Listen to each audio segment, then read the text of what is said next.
Well, I am going to start just so we can get rolling because I know last year we had like 3 to 5 minutes to present like each alumni and it ended up going like much further over. Um, so hello, Watertown High School students that are logged on. I'm also recording this so that Belle and teachers, if you guys want to send it out after for people to watch, you can. That way they don't technically have to be logged on to the live version. So for those who don't know me, I'm Colleen Murphy. I went to Watertown High School. I graduated in 2009, and I do all things town. And just like for a quick backstory, it was started as a passion project I did after I graduated. I really wanted to use my design skills, my experience in tech, to create a tool that kind of brought people together in a way from your roots, and like kind of opened up a new door or a new window for you to see outside of Watertown's little bubble. Because I know growing up in Watertown, while it's like a very wonderful experience of like suburbia, sometimes it felt like it was like a little bit of a bubble. And once you get out in the world, you're like, oh, I wish somebody had told me about this, or I wish somebody told me about this. And so I kind of wanted to be able to bring that back in a way online. So it was launched around 3 years ago, and I have like a few other plans in the works. I don't know, you guys probably see on social media, we've got a few fun things going on for the class of 2020 because you guys were everything was canceled, which was really sad. So we want to do a senior mural and all these different things to give back to you guys.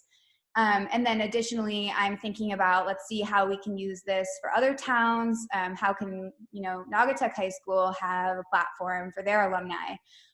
So that's going to be happening this summer. But I'm excited to be here with you guys and all these awesome alumni that are here to share their stories about their life after high school. I think we all have a story that's important and that is insightful regardless. And we all can give you some sort of insight to life after high school and decisions we've made that maybe we wish we didn't, or things we learned that we wish we had known before. And so, yeah, the way it's going to go is a few alumni have participated on this panel before, which is awesome. But I'm going to switch it up a little bit this year, where we're going to have an alumni present their story, and then we can open it up to questions. If you have specific questions to alumni, you can chat it, or you can just speak up, unmute your mic and ask the question. And then at the end, we'll do just one big Q&A if you have any general questions. And I'll ask a few questions then too for you guys to answer. So I'm going to kick it off and send it to Rick, who I want to call Ricky so bad, but it is Rick. And so Rick is gonna share his story. You're in Chicago right now, right? Yep, live in Chicago. Cool, awesome. So we're gonna kick it over to Chicago, which I love saying, and then from there we'll do some question and answers. Awesome. So I'm Rick. I graduated in 2009. So the big addition and all the updates in the high school, which are not new anymore, all happened during the time we were there. All the dust and dirt, that was fun. So 3 months after I graduated, I moved to Chicago. I went to film school out here. I had always had a passion to study directing and just anything film. Out here, I met my now husband, Raphael. In school, though, I realized halfway through that directing may have been a passion of mine, but for me, it was really hard to be creative when I had to and when I was being forced to be creative, right? So I realized that the most fun thing for me to do and what was most interesting was the producing side of things, which was business and money management and seeing a project through from start to finish. So while I was in school, I got hired for my first project that I was actually leading. It was a nationally distributed was almost like a commercial, but like a training video for a salon. That was amazing. And the salon ended up hiring me. So I did not see that coming. And I worked at the salon, totally different than what I went to school for. Ended up managing a bunch of people out there. It was super cool, but we got bored. And we moved to New York. So I know that was a big jump. So we went to New York City. It had been a dream of ours for a while. We ended up living there for 2 years. So in New York, I worked for an acting studio in the entertainment industry. We developed kits for Disney, Nick, Netflix, HBO, Fox. It was awesome. I got to work with agents and managers and casting directors and producers. Saw it was exactly what I wanted, the business side of things and the back end of the industry. It's really cool. The problem with that is my boss was absolutely insane. She was, I don't know, I know people on the panel probably know Devil Wears Prada. She was basically that. She threw her phone at me one time. I mean, it was horrendous, right? And I knew this is not where I was going to be happy. So we did some really cool stuff in New York. We got married in Central Park. Honestly, we were over New York too. So we moved right on back to Chicago. And here I started working at one of the big four consulting firms, McKinsey and Company. So McKinsey is, we're a global management consulting firm. So we work with all the Fortune 500 companies, governments. I mean, it's a lot of like helping, CEOs and higher ups like manage their own businesses, and we take care of acquisitions and mergers. And I personally am in retail, consumer, and then also automotive, which is weird. I don't even have a car. And I am in public sector stuff as well. And I love it. So a lot of people confuse what I do. I'm an EA, and a lot of people confuse that with like an administrative assistant or like a secretary. It's absolutely not what I do. It's more on the project management base. So we're managing the teams on the ground, managing huge accounts, and seeing them from start to finish. And it's awesome. It's super rewarding. I really like it, and it's definitely not where I want to stay. So it's just going to be an upward trajectory from here. But yeah, I'm happy to answer any questions on the business side of things, and if people want to get into consulting. I didn't even know that existed when I was in high school. Don't know if I would have done it now. I mean, they travel like 8 times a week. Like they'll be on like 2 flights and maybe another flight in between. Be in St. Louis one morning and then in Florida the next, somewhere, Miami or something. Not what I want to do. But happy to answer any questions on that. Can you explain what consulting is for those? Because like you said, like, I don't think I knew what consulting was till I was like 21. Like, yeah. Can you explain a little bit about that? Sure. So the guys that I work with, and the teams that we have, they will go into, let's say, a struggling business or a company that might even be doing perfectly fine, and we just help them with different practices and management styles, and give them ideas on what they can improve and change. This is a really watered down version of what we do. It involves a lot of analytics and data and things like that. So for me, I'm lucky. I actually work with the managing partner of the Chicago office. So there's like 1,000+ people in our office. So I also get to work on the back end of keeping the office up to date on things and making sure that our Chicago firm is like meeting different things and that kind of stuff. It's cool. So what would you have to go to school for if your goal was to work for McKinsey or, become a consultant? What would like your path be? I mean, yours seems a bit unconventional. Yeah, totally. To get there, which sometimes it is, but if you were to choose a major or, what to study. Yeah, your best bet if you wanted to be in the consulting side of things would be to have a business background. So going to business school, a lot of folks that I work with went and got their master's in business as well. I think that's the best because you can go in with that kind of mindset on, being reliable when you actually go into a company and telling them what to do. You have that background. Cool. One more question. What are your goals for the future? Like, where do you see yourself going? Sure. So my husband and I right now are discussing adoption, the next steps for adoption. So we're doing that. And that hopefully will happen in the next 8 months to a year. There's a lot of requirements in Illinois, so it's really intense. So that's the next step. Career-wise, would be to be more of just like project manager title or chief of staff or something like that. I'm not sure exactly yet, but I'm finding my way. One of the things that I was thinking about right before this was like how unconventional it was, right? And how things don't turn out the way that you may be in high school thinking like, I want to do this. I know that I want to do this. And it's not, it's absolutely not what you may be doing later. And that's okay. That's totally fine. And you just gotta just roll with it. I love that. If any students have any questions, you guys can put it in the chat or just unmute. If you have any questions right now or at the end, no pressure. Okay. So Ed asked a question here. He said, is there any specific industry that I would enjoy working with the most, and any industry that I would stay away from? So for me, fortunately, I just kind of get pulled in where I'm needed. So I don't know, I wouldn't say to stay away from a particular industry, because again, I'm in automotive and AI, and it's one of the coolest things I've ever done.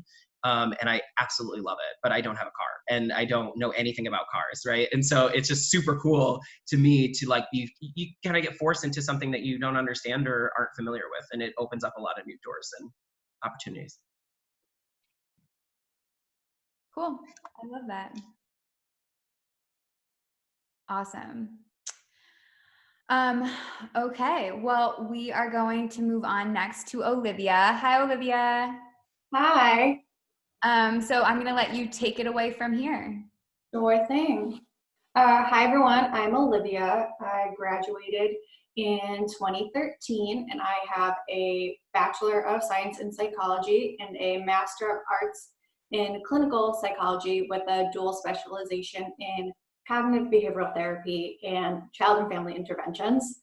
I currently moved back from Boston about a year ago, and I live out here in Vernon. Currently live alone. My boyfriend's in the military, so he's stationed down in Louisiana, but we do it. I work in neuropsychiatric research currently. So I'm a clinical research coordinator for the Olin Neuropsychiatry Research Center. It is affiliated with Hartford Healthcare and Yale University. And we have a lot of studies. One is on finding genetic links for schizophrenia. Another is on emotion regulation in autism spectrum disorders. We have a child depression study and a drug use and driving study where people go into the MRI and do like a driving simulator. So it's pretty cool. The study I was hired for is the autism study. So we look at brain functioning between people with and without autism spectrum disorders on different emotion regulation tests. So it's pretty cool, in my opinion. So I'm gonna talk a little more about kind of my journey throughout psych and how I also took an unconventional approach to where I am now. So when I left high school, I was completely set on being a guidance counselor. And then I realized in undergrad that psych is this huge domain and there's more to it than just the counseling side, that at least for me in high school, I didn't realize. There's the clinical side, the counseling side, behavioral analysis, evolutionary, health, social. It's like this really huge field that you only learn so much about. And what happened for me was that I fell in love with the research side of things. And I started focusing on eating disorders. And all of my research that I did throughout undergrad was on eating disorder prevention. And I continued that into grad school. And then in grad school, I started doing my internship.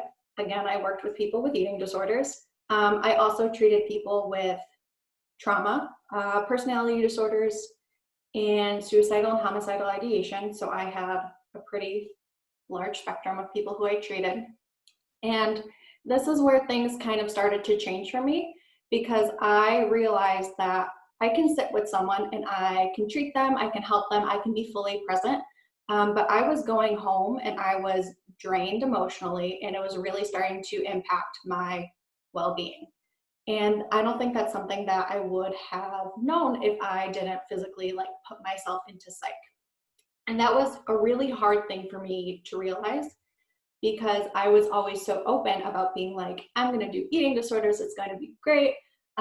It's really what I want to do. And I was a little embarrassed to be like, I can't do it. So what I did was I took my current job to make like a complete switch. I was like, I need to distance myself from clinical, even though I currently still do a lot of clinical stuff. And I'm planning on going back to school for my PhD in social psychology to study criminal, violent, and aggressive behaviors. And that sounds like a complete switch, but the connection is that I can't work with someone who's sitting there and telling me everything, but I can research from an outside perspective. And the thing that I realized is that people who have eating disorders and trauma, a big influence is other people. And a lot of the times it is through aggression and violent behaviors. So that's kind of the way that I'm still sticking with the mental health field by changing it a little bit. So I guess I'm also here to say that everything doesn't go as planned. It's okay to tell people that you want to do something and then change your mind, because no one really cared when I was like, I'm changing it. They were like, do what you want to do.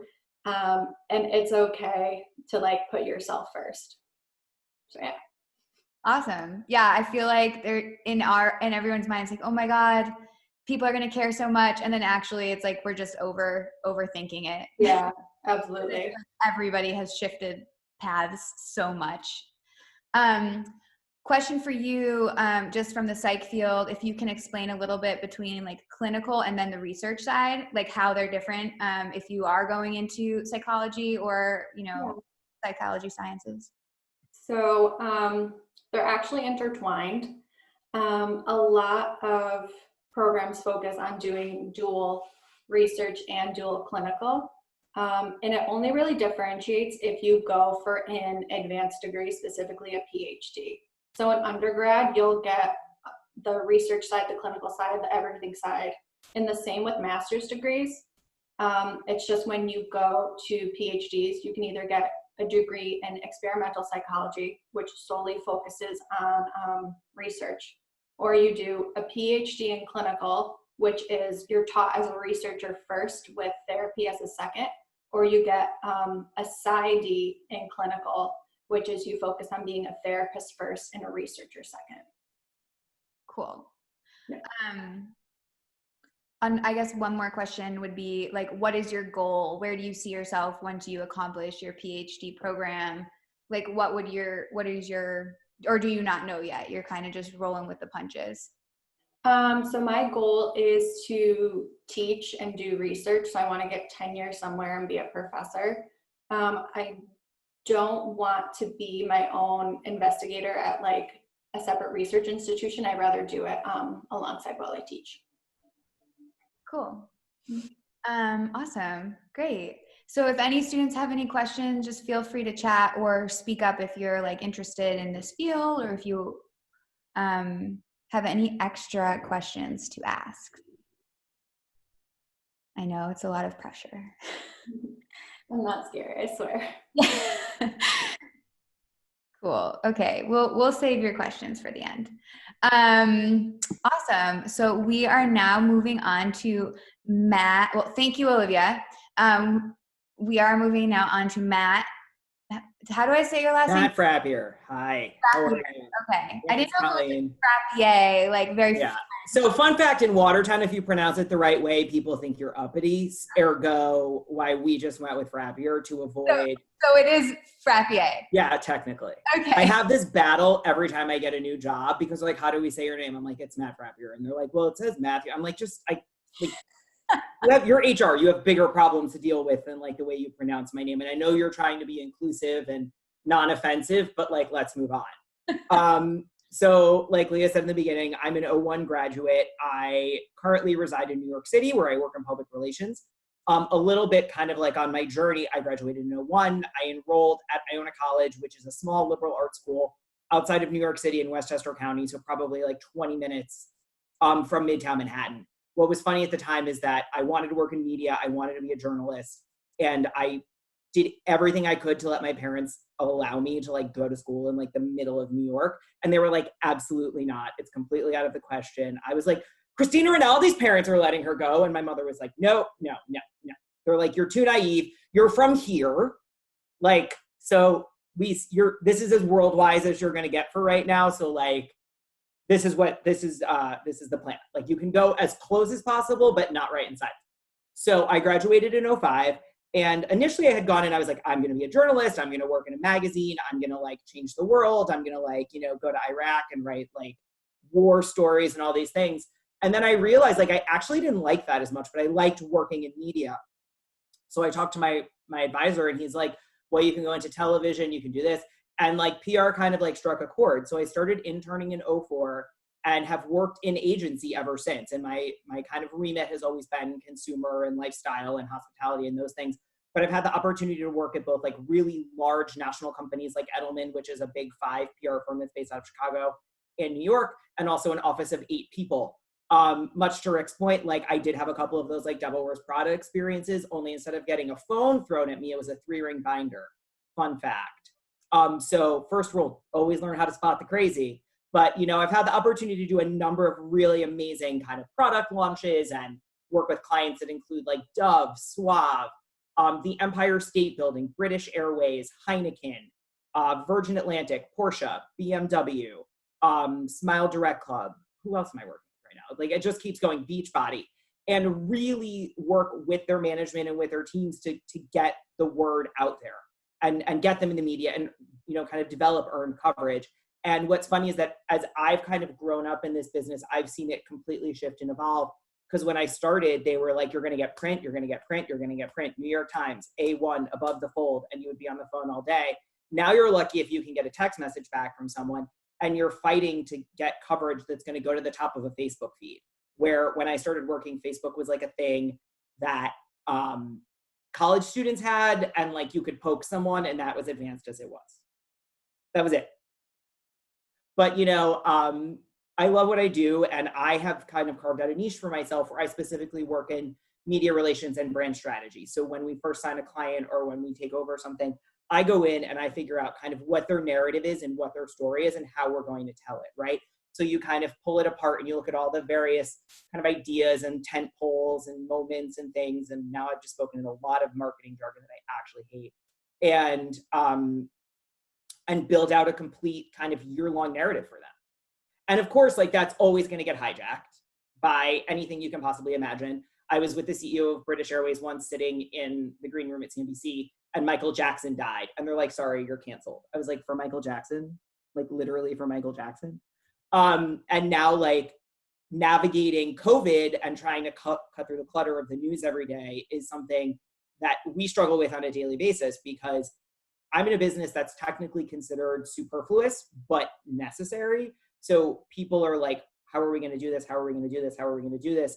And it's really about looking at how you can be impactful and kind of cut through. Awesome. So that's, I have a few questions. I love always learn to spot the crazy. That's amazing. Yeah. Great pull quote.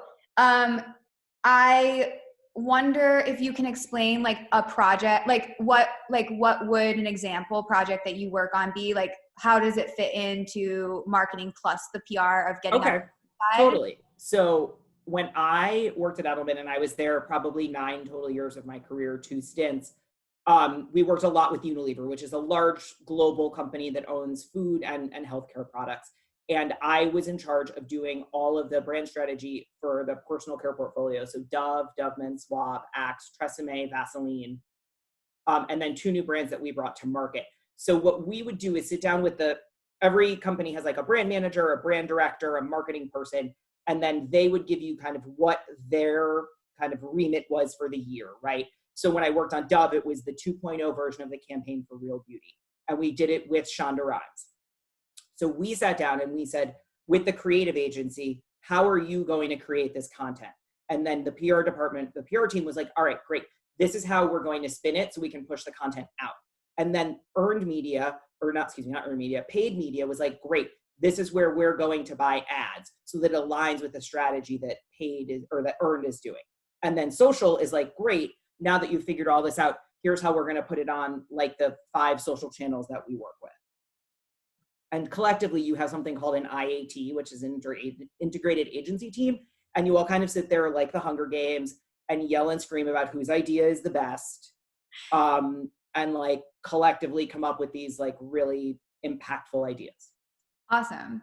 From the PR side, are you guys pushing stories out that's like an interesting segment on a news, like on the news, like pushing that to the news, pushing it to, so it's like a marketing news segment that's interesting because it's something that you've created, like. So like it's everything. It's a product launch. It can be an initiative. You know, I work with, right now I'm working with Smile Direct Club, and they actually transitioned all of their facilities from making alignment products to making PPE.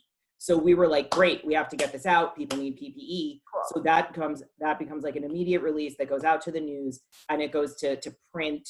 I'm gonna use quotes because like we still call it that, even though it's not really print anymore. It goes to print, it goes to online, and then it goes to broadcast. And then what you'll do is like, so for example, I was on the phone with someone from CNBC, and I said, I have someone who can talk about the creation of PPE and how they're converting their facilities to doing that. They say, great, when can we book them? They send a Zoom link, they go on the news, my client's happy. Awesome. Great. If any students have any questions, please feel free to chat or speak up. I definitely am saving some questions about Spot the Crazy for both of you, like at the end. Devil Wears Prada. Like I think we're going to need to hear at least. There's like, a lot of it. And I've like, yeah, there's a lot. Something. I just have to add one thing. The day that Michael Jackson died, that's actually the day that we all graduated. So we definitely felt the overshadow, so we can relate. Like that it was also the day that Farrah Fawcett died, because then I got back to the office and I was like, nothing else is going to go wrong. They're like, Farrah Fawcett's dead. I was like, for the love. Like, it's so funny that you're like all about to graduate, and soon everyone's like, Michael Jackson died. We were all in line like to graduate from high school. It's wild. Wild day, June 25th, 2009. I'll always remember. So, okay, cool. Thank you so much for that. You're welcome. I actually don't think I'm gonna go to Chris, because I don't know if Arcely is on. So let's go to Chris. All right. I don't know how I'm gonna follow that up. I guess if I can't spot the crazy, I'm either the crazy or I just can't see it. I've not had anything thrown at me by adults, but by plenty of kids throughout my career. I am Chris Terzigny. I graduated from Watertown High in 2008, and I went to school at High Point University in North Carolina. Kind of a lot like Matt said, I was ready to go somewhere. I told my parents, I'm leaving Connecticut. Everybody else is going to UConn. Everybody else is going to Naugatuck Valley. I'm out of here. Like, for my class, people leaving the city and like leaving Watertown and going far away meant Boston. So I was like, no, I'm going to North Carolina. I don't want to ever own a shovel ever again. Like, that's it. And I moved to North Carolina. That year had one of the biggest snowstorms of the history of North Carolina. And I was just like, okay, well, maybe I need to set my goals a little bit differently than just worrying about the weather. But I went to school for elementary education. I knew pretty much the moment I got there that that's what I wanted to do. I wanted to be a teacher, and I wanted to get into kind of the administration side of that as quickly as I could. I taught for 5 years. I went back to school right after I graduated to get a master's degree. And from there, I took a district position downtown. Wasn't quite sure what that meant. It was a very big school district. It was over 200 schools in the county. And they said, all right, you're going to work for the district. I said, that sounds really important. Great. And I took it. I worked as a personalized learning coordinator, which basically meant I helped middle schools implement a one-to-one technology program where we put a laptop in the hands of every middle school student. So getting students kind of understanding how that worked, getting teachers trained on how to best utilize this new grant money, these new devices. Did that. Didn't really look too much into the job. Didn't realize that it was grant funded. So the grant money ran out very quickly, and I went back to the classroom and realized that I needed to keep the momentum going. I was very young. I was very in a position that my colleagues were 15, 20 years older than me, and then I was going back to the classroom. I said, you know what, if I'm going to keep moving, I need to do it now. So I went back to school again for a master's degree in ed leadership. And from there, we finished, again, all at High Point University. I fell in love with the school, and I would still be there today if it wasn't for my lovely fiance who I met at High Point, who said, we're moving back to New England. And I said, yes, dear. So piece of advice, great 2 words to know. Yes, dear will get you very far. But it got me back to New England, and we currently live in Massachusetts, and I work in Rhode Island. I'm the principal of Founders Academy, which is a middle school in Woonsocket, Rhode Island. I am one of, if not the youngest principal in the entire state of Rhode Island. And when Colleen sent kind of the questions out for, tell a story, talk about what you've done to get there, it got me thinking, and it said, the biggest thing was I took leaps. I took leaps that were, all right, I'm going to North Carolina. I'm going to a place I know nothing. I know nobody. There was one person in the history of Watertown High School that went to High Point University before me, and they weren't even there when I was there. So it wasn't like I had that connection. I was starting fresh. I was going into it, and throughout college, that was kind of my thing. I'm going to take leaps. I'm going to get involved.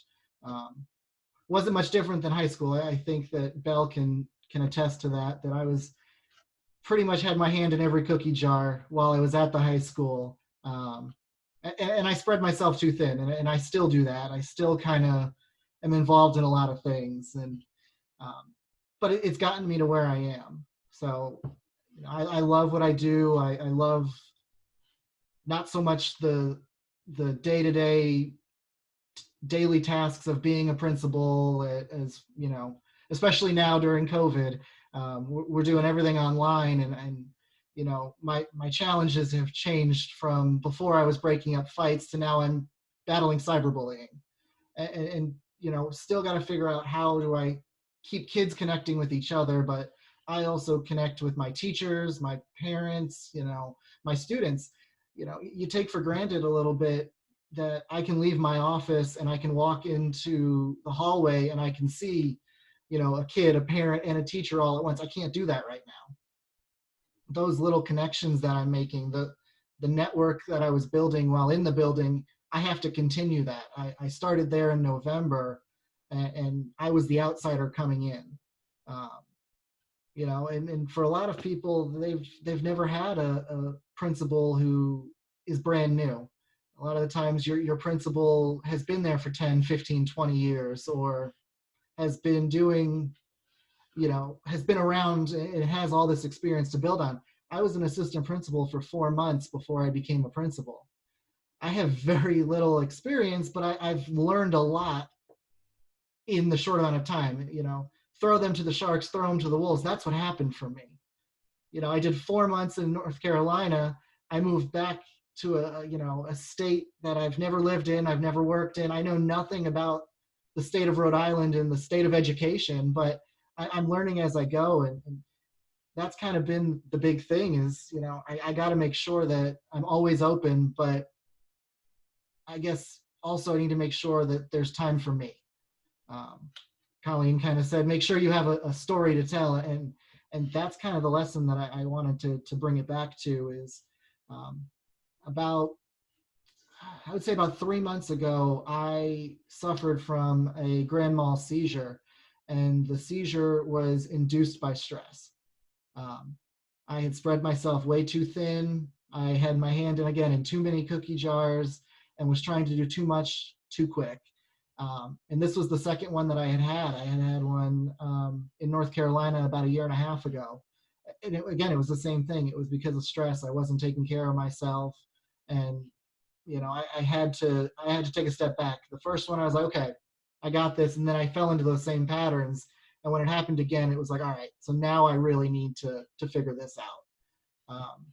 So, I mean, it's been eye-opening. I hope that you don't have to have an experience like that to open your eyes to what you should be doing. And taking care of yourself is going to be that thing that no matter what path you go down, whether it's PR, whether it's HR, whether it's psychology, whatever it is, you are the common denominator there. Totally. Thank you for sharing that. I think that's like a really important message that oftentimes high school students might not have access to, is because we're also focused on the goal and the rat race and getting ahead, but no one's like, okay, wait, you can't do that until you're healthy and you're good on all your levels. So that's something to know too, is like taking care of yourself is a huge part of success.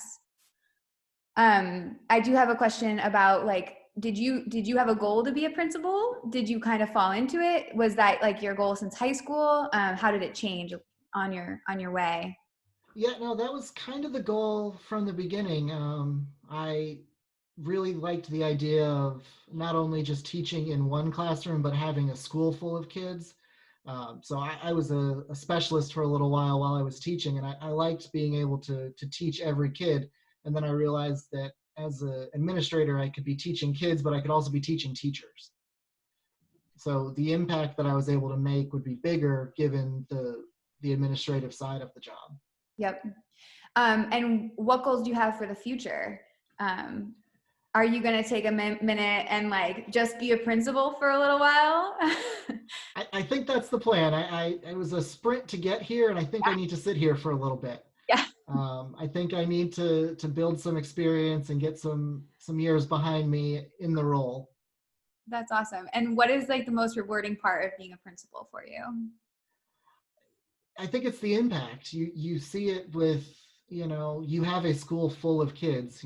As a teacher, it was great to hear, from my former students what they were doing, and now I have a school full. Just the pool of kids that I have under my tutelage is going to be huge to be able to see where they go and what they do.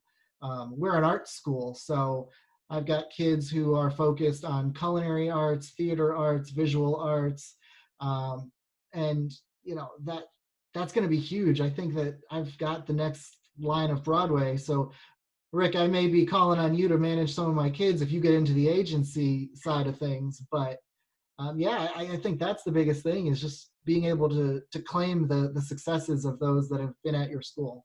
That's cool. Awesome. Thank you so much.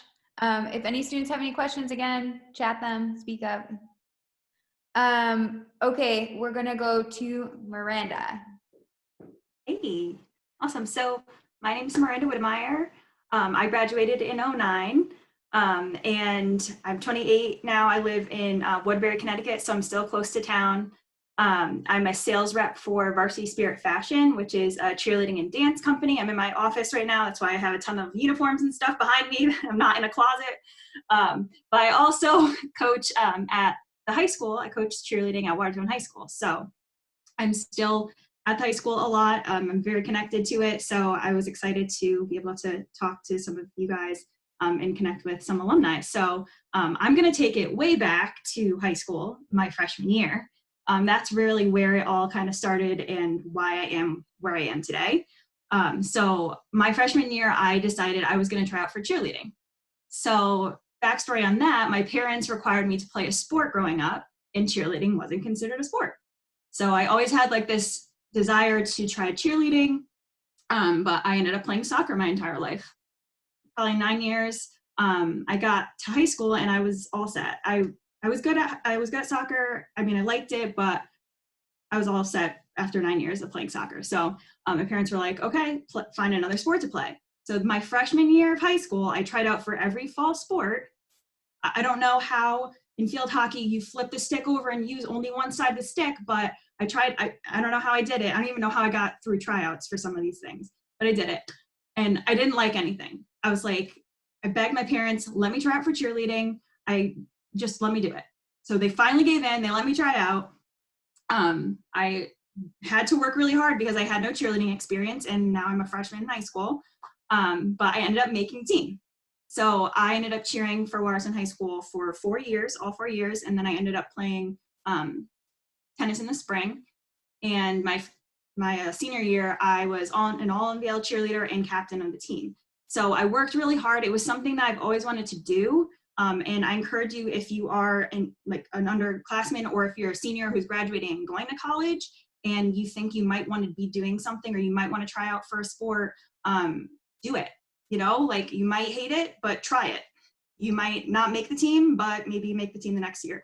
But I highly encourage you to go for it.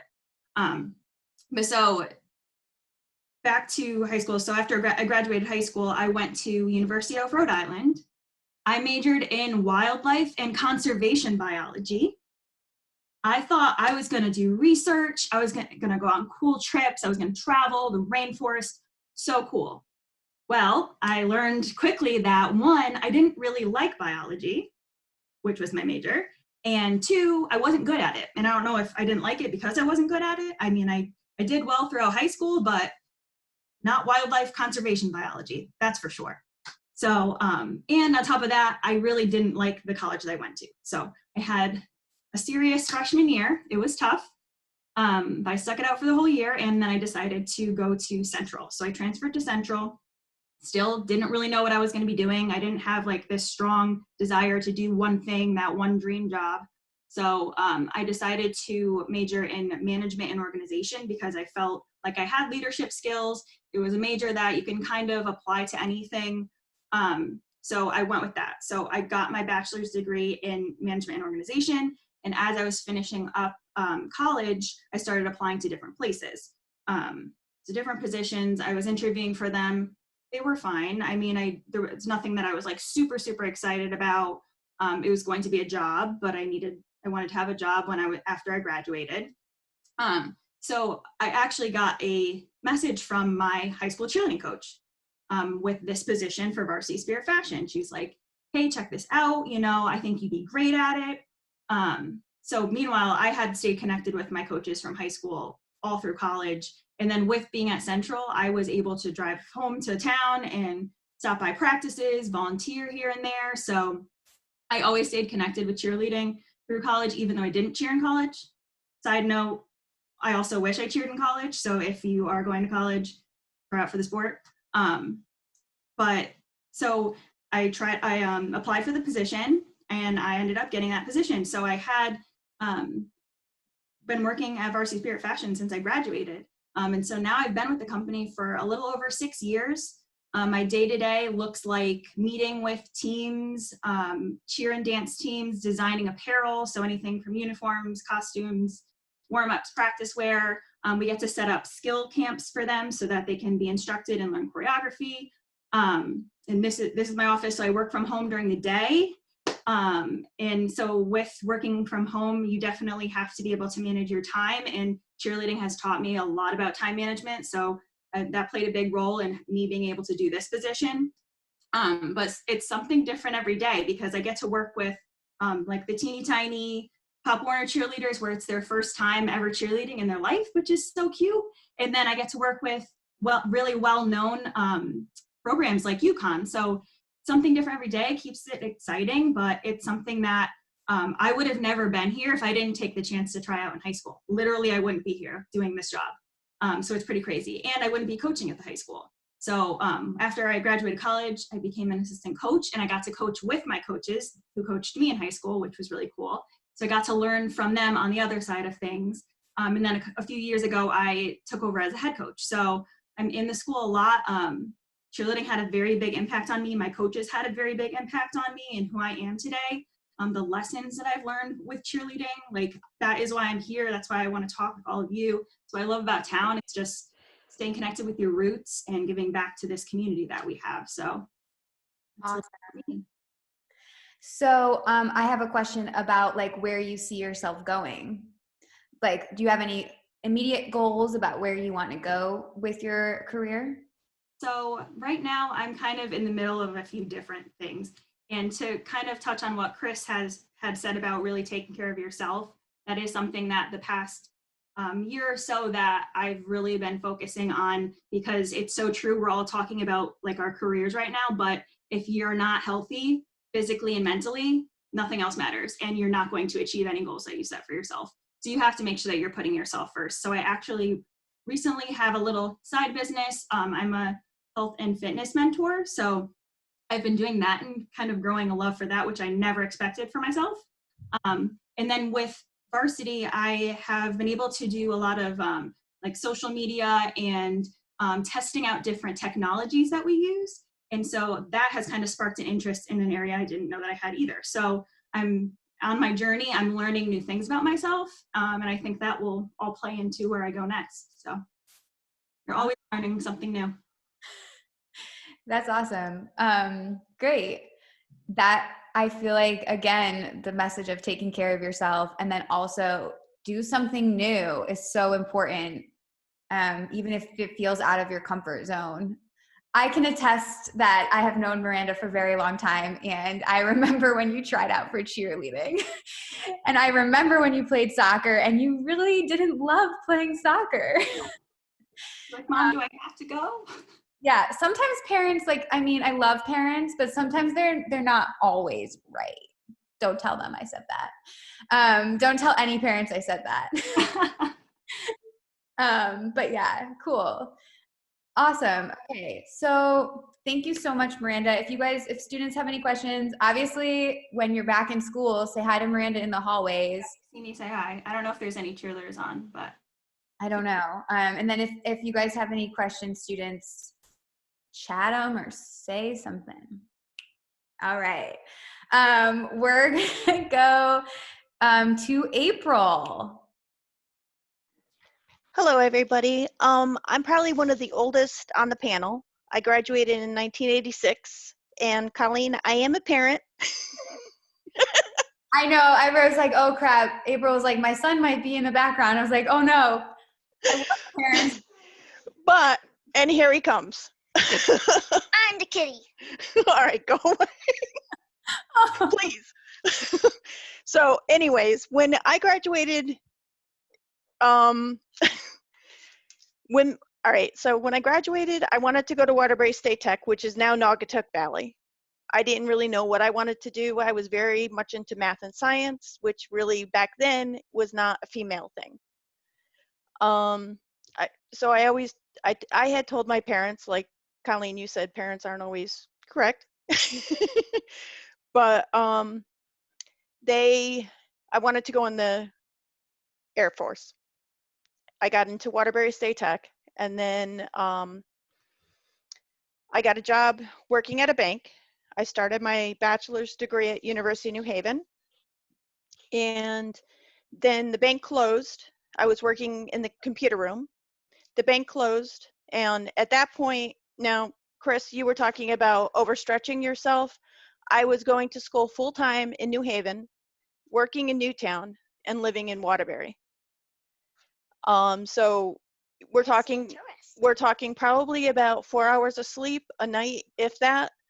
Thank God I had my grandmother, because she was feeding me and doing my laundry and all that stuff.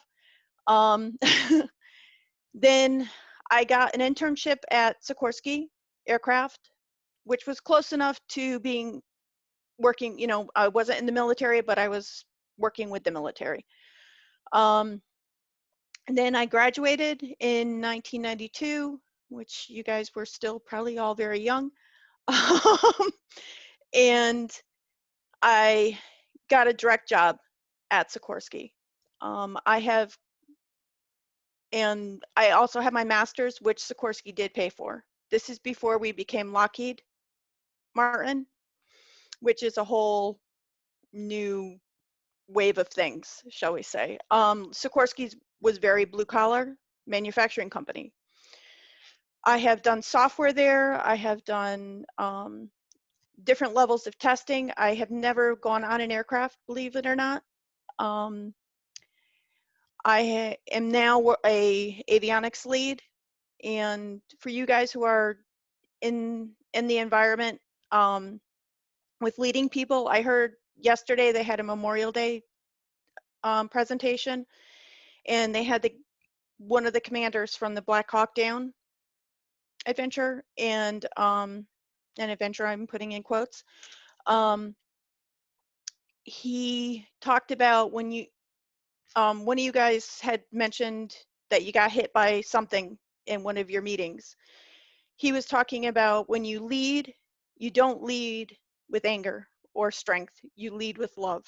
You get to know your people that are on your team, and you take the time. Because to me, when you I've been at Sikorsky for 29 years, and I've dealt with all sorts of management, and the ones that take the time and lead with love, those are the ones that you are willing to go the extra mile and to make the sacrifices for.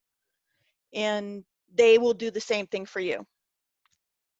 I am closer to retirement than looking to see what's next. But I do have an 11-year-old, if you guys could hear him. I got married later in life. I am now divorced.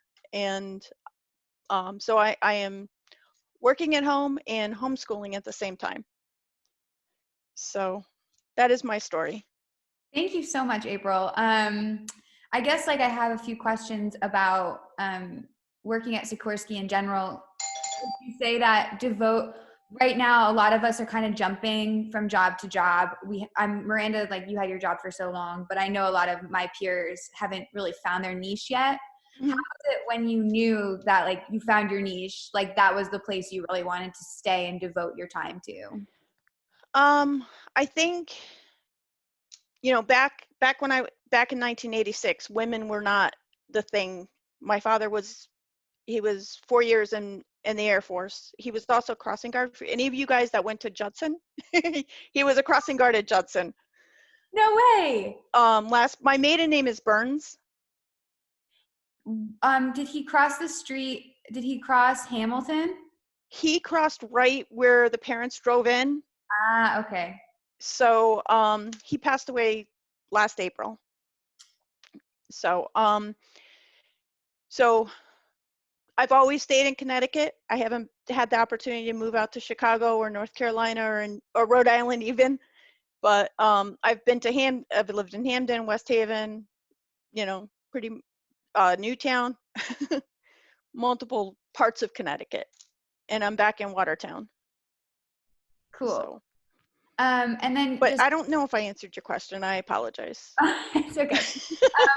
I guess from the perspective of just, do you feel Sikorsky has allowed you to grow, and that's why you wanted to stay there? They've allowed you a lot of career leverage while you were there? I have to say, when I started in my generation, there really wasn't. Right. It's a lot different than it was back then. I mean, I was the minority back when I started in 91. Right. But because of what we do, I mean, we're considered, through this whole quarantine thing, we are considered to be essential workers, even though we're not nurses or firemen or policemen or doctors or nurses' aides. But because we support the DoD, we are still valued workers, thank God. So, and we're very, very busy right now. So if anyone is looking into engineering, when you get to your junior year of college, seriously look into internships for Lockheed and Sikorsky. That's great to know. And even, it's not just engineering, it's business and legal. Awesome. Do they just one more question? Do they provide internships to high school students, summer internships, or not really? No. Okay, that's good to know. No. Sorry. Awesome. Well, thank you for sharing your story, and tell your son I say hi, and that Thank you. parents are always right. Although we're having a discussion, I currently have him at St. John's School, and he's going into 6th, so I'm heavily thinking about transferring him to Swift. Ah, But what does he think of that? absolutely not. Very opinionated. Yeah. Yeah. Awesome. So thank Cool. you for this opportunity, Colleen. Yes, thank you for sharing your story. Again, students, if you have questions, chat them, speak up. Okay, so from here, we're gonna go to Emily.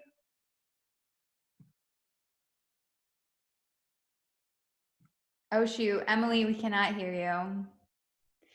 I would check your audio settings on your laptop. And while you do that, we'll just bounce to Ed, and then we'll bounce back. Sound good? Okay. Hey guys, you can hear me, correct? Okay. So I'm Ed Norton. I graduated 2009 from Watertown High. I still currently live in Watertown. In fact, I still live in the exact same neighborhood I grew up in. Live next to my great-grandparents' house and my grandparents' house. So after graduating Watertown High, I went to University of New Haven. Got a bachelor's in criminal justice. Graduated there in 2013. Best place for CJ. Yes, I absolutely agree with that. Sorry. Fantastic school.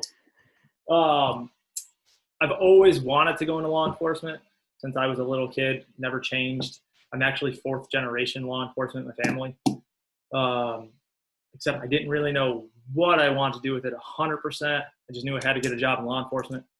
So I was fortunate enough that if anybody remembers Freddie Sprano, a relative of his, used to work for ICE. So I actually interned for ICE down in New Haven for 6 months. I got to work with a bunch of different departments, FBI, DCIS, Secret Service, all the 3-letter agencies. I got to meet a bunch of them. Did some really cool stuff. Got to work on some really big cases, actually. And then that was my junior year of college. Graduated in 13. I was actually working for the town of Watertown Public Works, plowing roads, being up all night. And then I tested for state police, kind of checked all the boxes so my results would count for everything. And I got a call from DEP, which is now DEP, Department of Energy and Environmental Protection, asking if I wanted to apply to them. To be honest, I had no idea who they even were or what they did. So I had to research it. And once I found out that I could do law enforcement while being outside, kind of wander around aimlessly in the woods every day, I said, absolutely, want to apply for it, went through it. And about a year and a half later, I got hired. So I got hired in June of 14. I'm still there. And I actually still cover my hometown area. So I cover the northwest corner from Watertown all the way up to Massachusetts, New York to the Connecticut River. And my technical title is a conservation officer. Most people, if you've ever watched like Northwoods Law or anything, I'm a game warden. I do the exact same thing just here in Connecticut.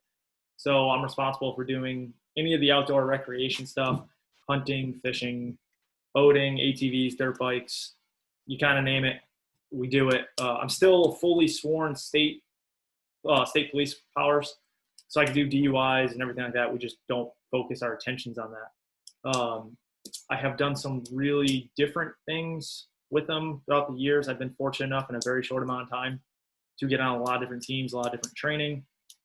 I've done everything from help start up our peer support and crisis intervention team. I'm the only state certified ATV instructor who actually gives out accreditation through the police academy for the state of Connecticut. I wrote the program. I'm on our honor guard. I'm an FTO, which is a field training officer. So I train new guys as they come on. I'm on our boating exit reconstruction unit. So I've done a few different things, but I've had a lot of different jobs over the years, everything from working at LeBon's, because everybody from Watertown works there at some time, basically, to working at Napa Auto Parts. I've done landscaping, you name it. But my biggest thing, which actually goes hand in hand with what everybody's been saying, is it's funny how like life will change and don't be afraid to try new things. I actually just currently in October went back to school, and I'm currently working on a master's in cybersecurity. I know nothing about computers whatsoever, seeing as how I usually spend 8 hours a day lost in the woods. But I decided I want to do something different and start learning something different. It came after, a year and a half ago. I had a lot of life changes between taking care of a sick parent and watching a lifelong best friend get sick, and my brother-in-law got hurt and whatnot.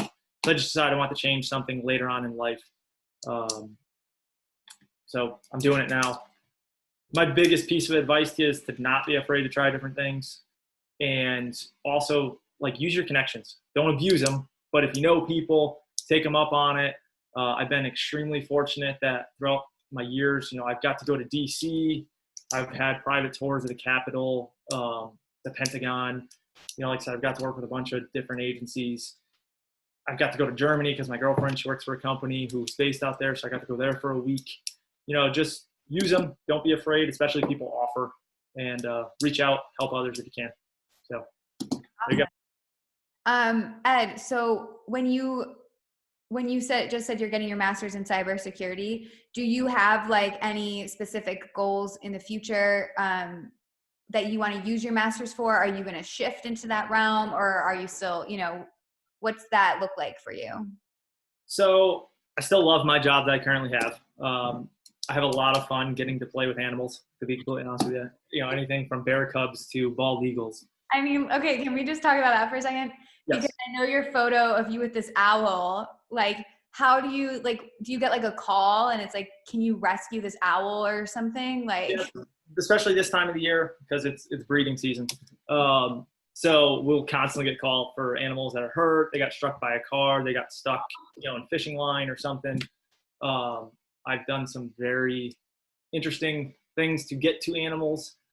We work a lot with Sharon Audubon, which is actually where that picture's taken. I've gone up there and trained with a lot of them in their flight cages and stuff.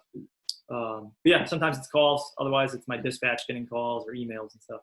Oh, that's so okay. So you're playing with these baby bear cubs, and then you're like, well, I want to go into cybersecurity. I just see Haley B asks, what made you want to like change from conservation to cybersecurity, or have you not even made that decision yet? So that's a really complicated answer. I'll try to make it super, super short, not to like take up everybody's time here. Like I said, in a short amount of time, I got to do a lot of things, and I really realized I like working with people. I like training a lot.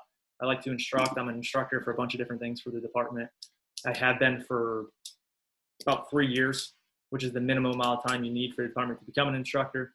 And then, just to be completely honest with you, so about 1.5 years ago, I took care of my dad when he was sick and he passed away.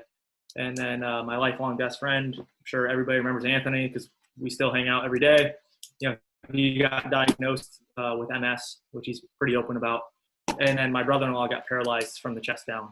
So and that was all within like 2 months of each other. So very quickly I realized I wanted to be able to do something different where someday, doesn't need to be today, but where I can afford to be able to be home with my family more, kind of have the freedom a little bit more because my schedule is unknown. I only know my schedule 10 days in advance. I don't have scheduled days off. I'm on call constantly. Right. And cybersecurity was one of those things that has a very mechanical aspect, which if anybody drives by my house, I have cars and bikes everywhere. So, I like that mechanical aspect. But more importantly, I actually wanted to be able to take it to a career where I have flexibility. Yeah. I'll be honest, finances play into it. It pays pretty well. And then on top of that, I want to take it not just as working on a computer. I really want to work towards like a assistant director or director of security where I get to write policies and protocols and help train people. That's awesome. Cool. So it can work into conservation. It can work into all these different things because you're getting this leg up with your master's and you're learning about something completely different that you can master and bring to different roles while also making some more cash and having a more freedom. Exactly. Yep. Awesome. Thank you so much, Ed. This was super insightful. Always a great story. I know that somebody commented on your Instagram photo that their 8-year-old loved your job. So it was like, my 8-year-old saw this and is so interested. It definitely has its moments for sure. Okay, cool. So I'm going to switch this up a little bit because we're going to go to Matt O'Mara, and then Emily might have gotten her sound working. Matt. Hey, can everyone hear me? Yep. All right, awesome. Hi everyone. I'm Matt O'Mara. I'm currently living in Washington, D.C., which has changed from the last time I was here. I was in New York. I just moved here in November. I haven't really had the chance to explore the city because I was working a lot and the weather wasn't too good, and now we're stuck in quarantine, but so far I'm enjoying the new city I find myself in. I'm a consulting engineer, specifically for commercial real estate, and I work on mostly high-rise developments. So I still have a lot of work that I'm working on in New York, so I find myself frequently riding the Amtrak up to New York, catch the 5 a.m., get in at 8 a.m., schedule all my meetings for Thursdays in New York, and then I shoot back the same night. But I've got a really new exciting development that I'm working on here. It's a multi-phase development that's got several buildings that we've just been working endlessly on. And what I do at a very high level is I'm an engineer.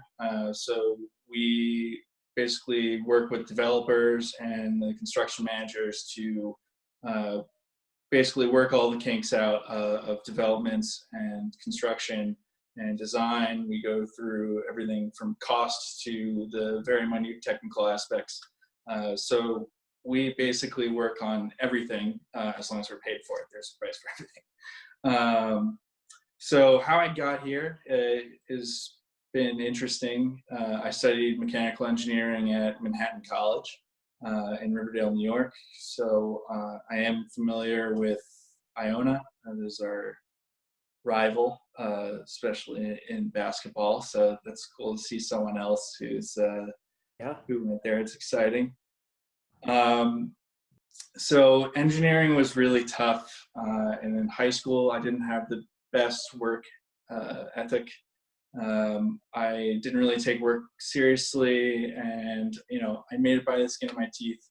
I was a smart person, I just didn't apply myself, and I think a lot of people tried to tell me that and show me what was possible, but it just didn't happen. Then came college. I always knew that I wanted to be a mechanical engineer, mainly because there was an opportunity to design things like cars. What really had me interested was snowboard bindings. I lived in Vermont for 2 years in Stowe. Someone from Burton Snowboards came and was talking about how they're a mechanical engineer and they designed snowboard bindings. So I was like, oh wow, I want to be a mechanical engineer. You could design all these cool things and it'll be awesome. So I became a mechanical engineer. The degree was tough.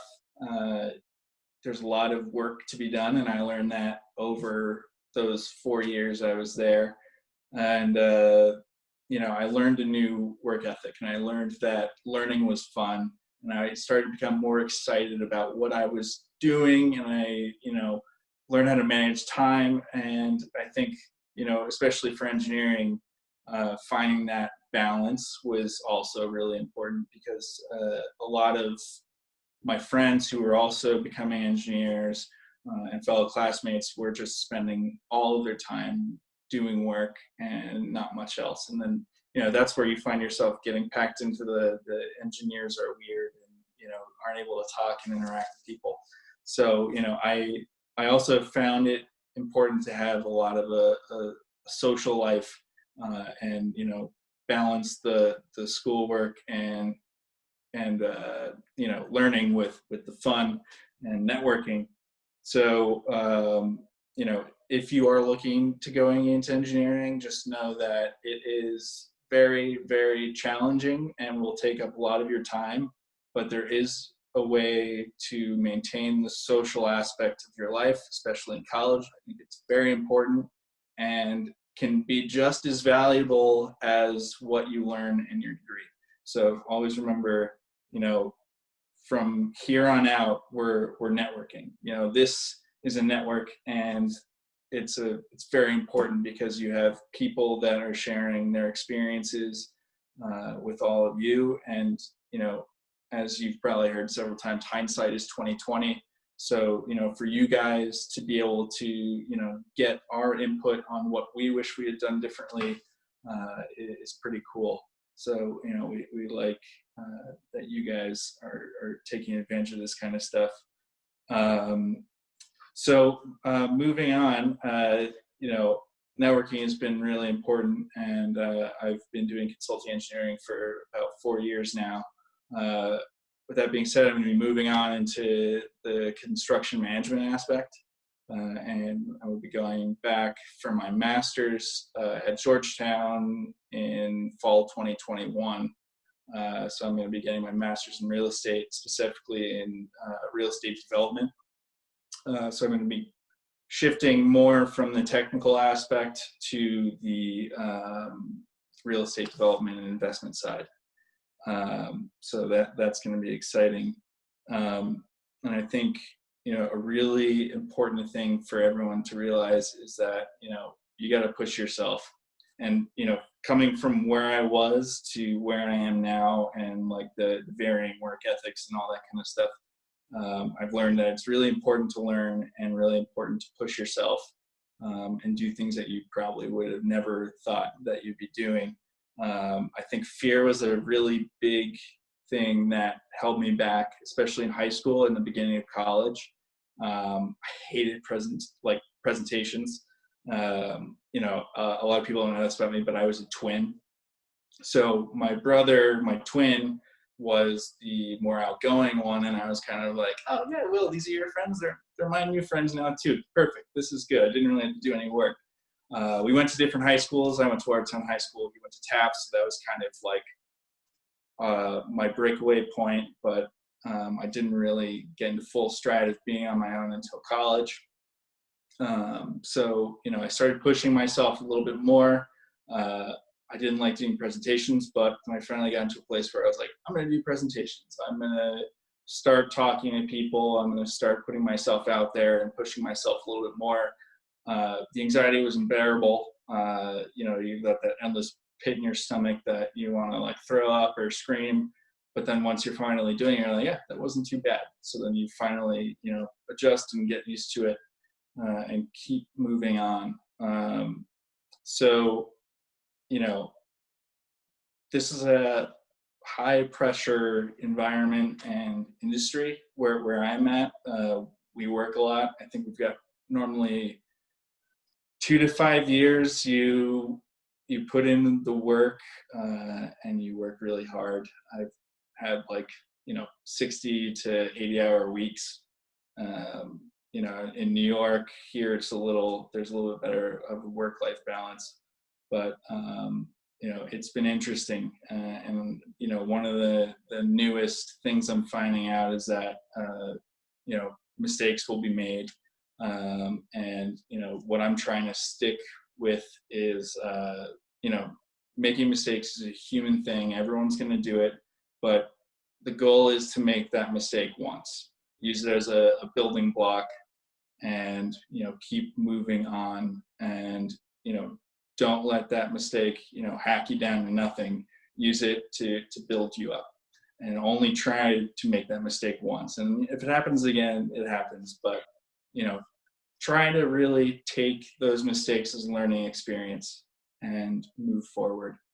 And so, my advice to Watertown High School students is to,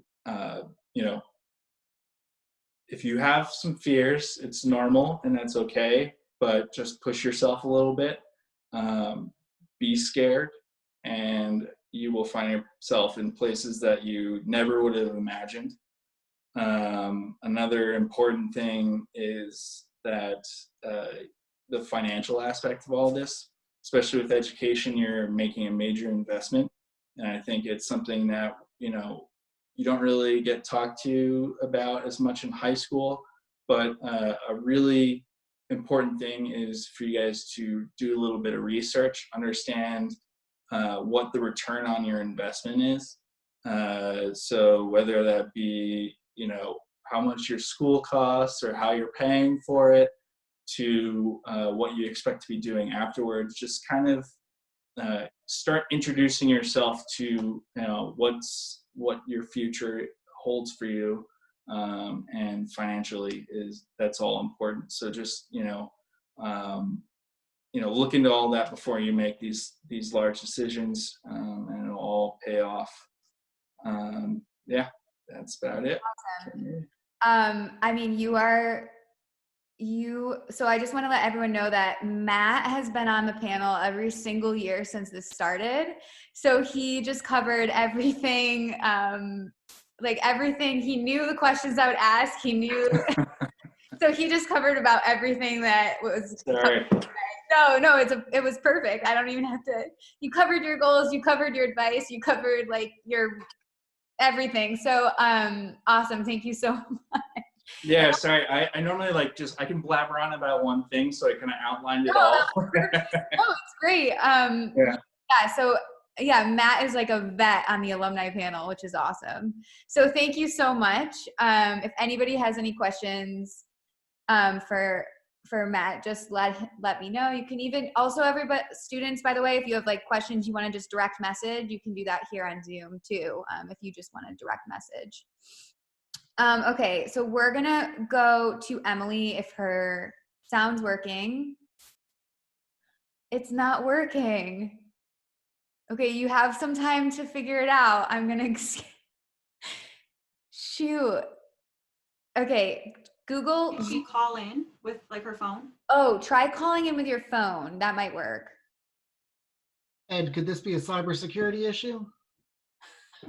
It could be. We haven't gotten to Zoom meetings yet in my classes, so figure it out remotely. Okay, Emily, I'm gonna message you some quick troubleshooting, and we're gonna go to Ashley. Hi everyone. So I graduated from Watertown High School in 2012, and I currently am a therapist at Newport Academy in Bethlehem. I currently live in Watertown, but I got my first job out of grad school at Newport Academy when I graduated with my master's in art therapy and clinical mental health counseling from Albertus Magnus in New Haven. So starting from high school, I was always the art kid. Art was always something so important to me, and I knew that I wanted that aspect of myself to be in my career moving forward. Leaving Watertown, I actually went to art school. I went to Maine College of Art in Portland, Maine. After a semester, I quickly switched. I called my parents crying, and I was just like, what am I supposed to do? Where do I kind of go? So I immediately thought back to my ceramic class where we had a PowerPoint presentation about art therapy. And I was like, I could help people. I could do art. I feel like this is something that is my purpose. So I immediately Googled if there was any art therapy programs in the state of Connecticut. And Albertus was the only one that had a master's level and an undergraduate level. So I quickly applied and I kind of jumped into it, which was wonderful. In the undergrad, I actually focused on, I was a studio art major with a concentration of art therapy. So I kind of got to do the studio art lens, and I also got to kind of do art therapy. I also got to play Division III lacrosse, which was very important to me, which I also played in high school and was a captain. So I really felt like I really got to take that identity with me going, moving forward. And then quickly after that, I jumped into my master's. I took no breaks. I kind of jumped into it. I knew I just wanted to push forward and really push myself and have a lot of hard work going into my degree. So I jumped into the program. The master's program is a 3.5-year master's program. So it's a double master's in art therapy and clinical counseling. So my program is accredited by the American Art Therapy Association.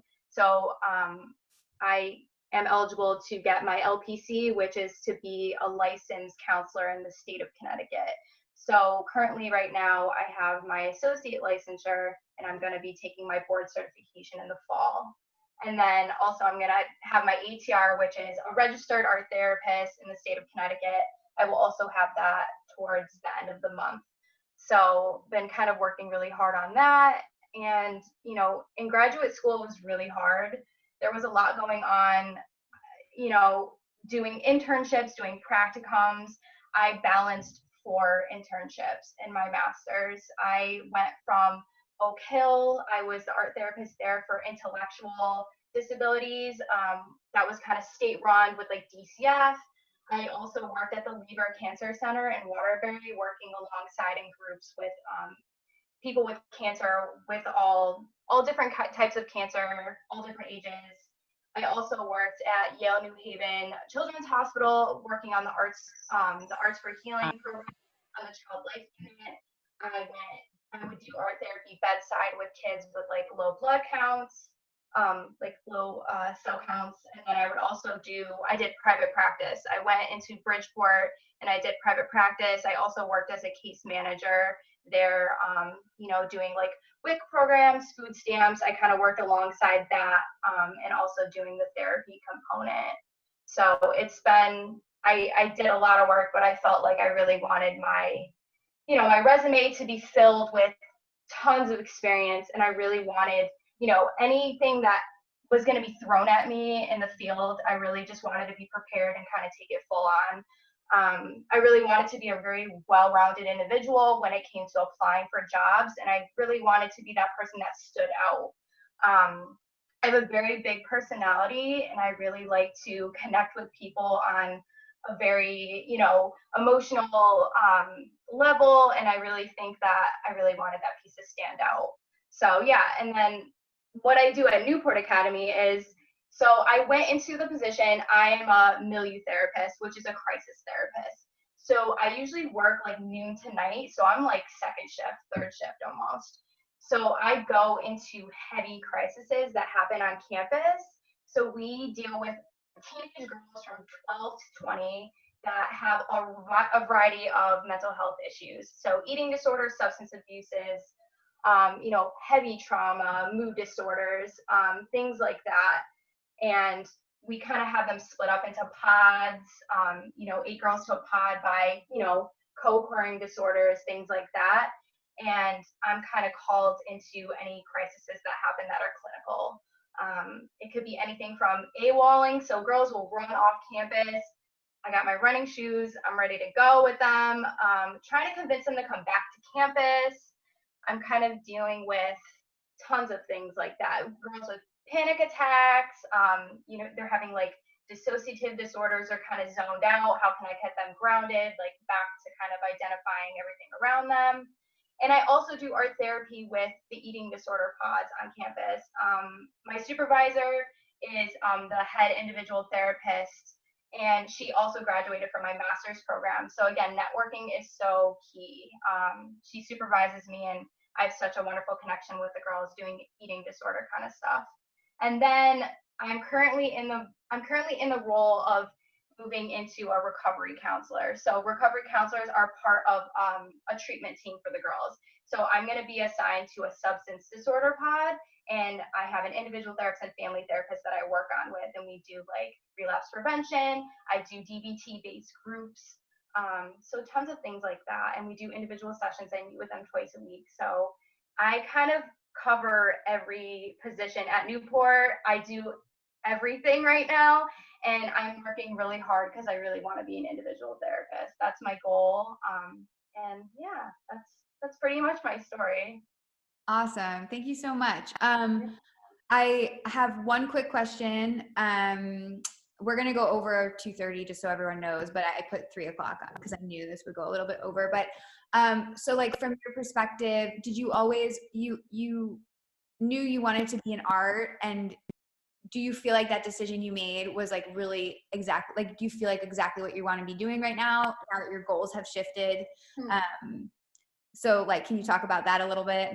Yeah, no, absolutely. I think just after, you know, once I jumped into like my undergrad, you know, I feel like a lot of undergrad programs, sometimes they don't focus on exactly what you want to do. When I went into my master's, it was fully focused on art therapy. So I was like, oh my God, I don't have to take history. Like, I finally get to do art therapy and work in internships and work one-on-one with clients and diagnose and kind of learn everything. And, you know, my job is so wonderful. I feel like I don't work. I feel like it's just, it's my purpose. I feel like I'm supposed to be with these girls and kind of helping them through these hardships. And I think that's like my biggest advice to like anybody who's considering, you know, going into mental health. Like, it's such a rewarding job. You know, money, you can't put money on any of these experiences and these connections that you have with these clients. Like, it truly, like, a piece of them comes with you when they kind of leave or they kind of go on their own journey. So it's just awesome. It's an awesome job. Wow, that's really awesome. I have one more quick question. Like, you said your goal is to be a one-on-one therapist. Like, yeah, so within Newport, so we're an agency, you know, moving up, I'm going into recovery counselor, then I kind of want to go into the individual role. So that requires my LPC licensure. So I'm kind of getting my supervision. I'm so blessed that my placement gives me that supervision. So if anybody's going to mental health, do not pay for your any of your hours for that. If you know, like, you're trying to take that job, really talk about, I want free supervision and I really want to move up. And that's like such an important piece. If they could provide you a supervisor for free instead of spending hundreds of dollars per hour, please, like, it's gold. It's so important. So yeah, absolutely. great. Yes, I see somebody said, love that advice. Find a job that you don't feel like you're working doing. That's awesome. That's true nirvana, I feel like. Okay, cool. Awesome. Thank you so much for sharing your story. I think if anybody has any questions, you know what to do, students who are hidden. Okay, next up is Emily, because I think she got her audio working. Hi. Yay! Sorry, guys. This is my first official Zoom. I don't do this, so I don't work from home. So thank you for bearing with me. My name's Emily. I also am a grad of 2009. After school, I went to Southern Connecticut. I have a degree in bilingual speech pathology, and I did nothing with that. Totally thought I was gonna work with craniofacial abnormalities down in like Ecuador or something, and that's not what I do. So I didn't get into grad school. I had a 3.6 GPA with a minor in Spanish, thought I was gonna rule the world, and the world shot me down real quick. So I loved that, like I said, the craniofacial aspect of speech, which led me to nursing. I am now the third generation of nurses in my family, actually the third generation of nurses to work at St. Mary's Hospital in Waterbury, which is really cool. I am an ICU nurse. I went to UConn nursing school right at the Waterbury campus, which was prime because I went a whole 10 minutes from home. I went to UConn, graduated there. I did their accelerated bachelor's program, was done in about 11 and a half months, and I took a job straight into the ICU at St. Mary's. The past 3 years there have been a whirlwind, to say the least. I am now like the first person to raise my hand to take a trauma patient, take those really intense cases. I love it. It, you know, it tests you intellectually, physically, emotionally every single day. But also the past 7 years, similar to Miranda, I've been able to coach at Watertown High School. I've been one of the softball coaches there for the past 7 years, which I love. So I too am still seen around those halls that look much different now. The first few years they asked me for a hall pass, and not anymore, so I get a little offended. So that's a little rude. But yeah, at this point, so I've been a nurse for 3 years, and I actually just, right at the beginning of quarantine, got the news that I will be starting a program for my doctorate in nursing in the fall. So I'll be getting my DNP FNP, which is just a lot of letters linked together, meaning that I will be an individual practitioner with script privileges. I can own my own practice. I can work within a practice, within a hospital.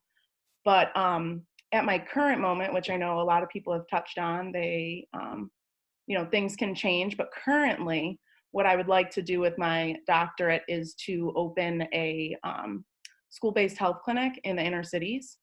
I'm also, so while I'm a full-time nurse at St. Mary's, I'm also a part-time preschool nurse at the Waterbury YMCA, where I have 250 kiddos and I maintain all of their medications and touch base with their doctors and their parents regularly to make sure that they have all their vaccinations and such.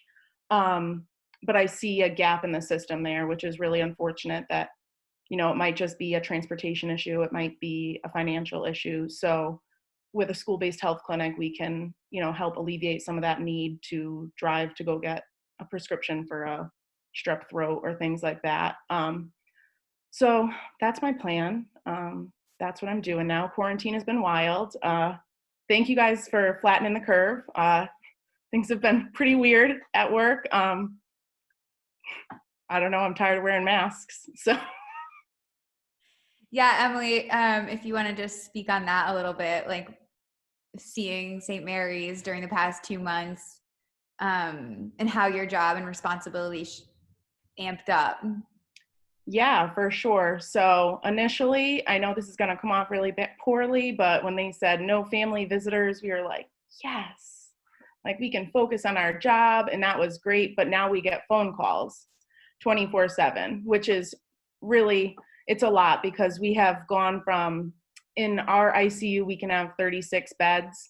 We've doubled every single room. We have portable vents that we have been given and donated from everywhere, from colleges and universities to like veterinary hospitals, because every single patient that's in my unit is on a ventilator, which, if you guys aren't sure what that means, it's a machine that helps you breathe. Our patients are very sick. I take my personal phone into a room to FaceTime with their family members, and it's been a really trying time. I actually started precepting, which is training a new grad, about 2 weeks after Corona hit St. Mary's. And I don't know how she did that. I would have like turned around and run right home to my mom.